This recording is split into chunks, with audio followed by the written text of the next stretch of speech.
पाकच्या टेररिझमला टुरिझमने उत्तर. हल्ल्यानंतर ही पर्यटक निघाले काश्मीरला.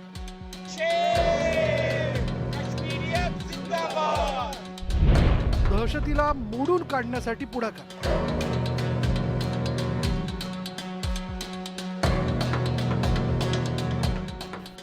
अभिनेते अतुल कुलकर्णी काश्मीरात दाखल. ये कश्मीर मेरा है, ये देश मेरा है, मैं क्यों ना आऊं, मैं जरूर आऊंगा, मैं आपकी बात नहीं सुनूंगा. दहशतवाद्यांच्या मनसुब्यांना उद्ध्वस्त करण्यासाठी आता मनसेसारख्या पक्षांकडून पुढाकार घेतला जातोय. टेररिझमला टुरिझमने उत्तर देण्याची तयारी केली जाते. काही पर्यटक दहशतीला जुगारून काश्मीरच्या दिशेने निघालेत. भीती थोडी वाटली, पण नंतर ती भीती घालवली. म्हटलं तिकडे सिक्युरिटी असेलच, आपण जाऊया. मनात भीती होती की तसं काही होऊ नये आणि ताज्या घडामोडी होत्या, पण नाही, सगळ्यांनी पॉझिटिव्हली ठरवलंय. आणि गणपती बाप्पा मोरया. आणि शेवटी आपल्या भारताचा पण प्रश्न आहे, म्हणजे आपण म्हणतोय की आता कुठे काश्मीरला स्थिरता ती आली होती आणि सगळं पर्यटन वाढत होतं. पण जर ज्या अर्थी अश्युरन्स मिळालंय की बाकी सगळं व्यवस्थित आहे आणि आपला आर्म फोर्स सगळं काळजी घेणार आहे, तर सगळ्यांनी ठरवलं, तो निश्चय ठाम आहे आणि पॉझिटिव्हली सगळे जात आहेत आणि मला खात्री आहे छान यशस्वीच ती होईल ट्रेन.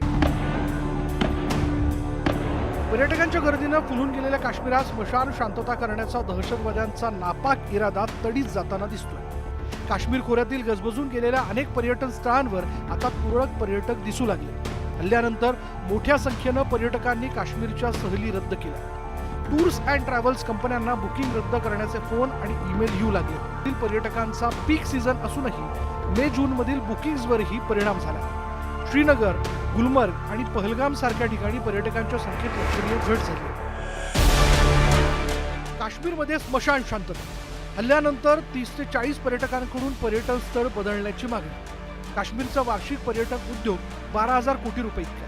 पर्यटन उद्योगाचा राज्याच्या जीडीपीत 7 ते 8% इतका वाटा आहे. पर्यटकांअभावी हॉटेल्स, टॅक्सी, शिकारा, स्थानिक विक्रेत्यांचं नुकसान झालं. पर्यटनाशी संबंधित व्यवसायावर आर्थिक संकट ओढवलं. 2030 पर्यंत पर्यटन उद्योग 25,000 ते 30,000 कोटींपर्यंत वाढण्याची अपेक्षा. दहशतवादी हल्ल्यानंतर पर्यटन वाढीला खीळ बसण्याची शक्यता. पर्यटनावर अवलंबून असलेल्या 2.5 लाख काश्मीरींच्या रोजीरोटीवर संकट ओढवलं.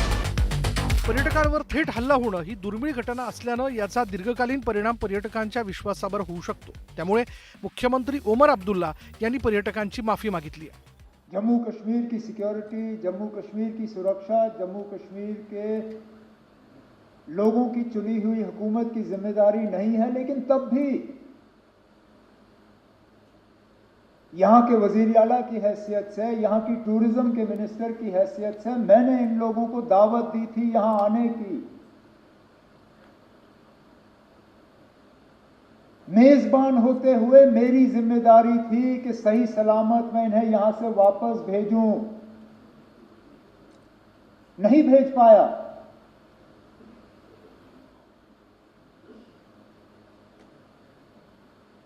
और माफी मांगने के अल्फाज नहीं थे. काश्मीरी तरुण आणि व्यावसायिकही पर्यटकांना काश्मीरमध्ये येण्याचं आवाहन करतात. अटैक पहलगाम में हुआ, ये सरासर अटैक्स केवल और केवल उन टूरिस्ट पे नहीं था, लेकिन ये पूरा जो अटैक है ये कश्मीर, जम्मू कश्मीर की जनता की रोजी रोटी पे भी था. तो मैं ये कहूँगा कि ये सीधा अटैक जम्मू कश्मीर की जनता की रोजी रोटी पे था. क्योंकि पहली बार, इतनी सालों में पहली बार टूरिस्टों को हाथ लगाया है उन लोगों ने. तो ये क्यों किया? तो जाहिर है उनका हम सब लोगों को ये संदेश है कि अगर आप टूरिस्ट हैं तो आप कश्मीर मत आइए, ये उन्हें मैसेज भेजना है. तो मैंने सोचा कि नहीं भाई, ये कश्मीर मेरा है, ये देश मेरा है, मैं क्यों ना आऊँ, मैं ज़रूर आऊँगा, मैं आपकी बात नहीं सुनूंगा. तो मुझे लगा कि ये मैं मुंबई में बैठ के नहीं कह सकता, मुझे यहाँ आना पड़ेगा. पर्यटनाच्या माध्यमातून बदलणारं काश्मीर दहशतवाद्यांना नको आहे, म्हणून पर्यटक टार्गेट केले गेले. आता पर्यटकांचा विश्वास पुन्हा प्रस्थापित करण्यासाठी सुरक्षा व्यवस्था मजबूत करणं सरकारची जबाबदारी आहे. यासाठी सर्व स्तरातून सकारात्मक भूमिका घेणं आवश्यक आहे. प्रणाली कापसेसह ब्युरो रिपोर्ट, न्यूज 18 लोक.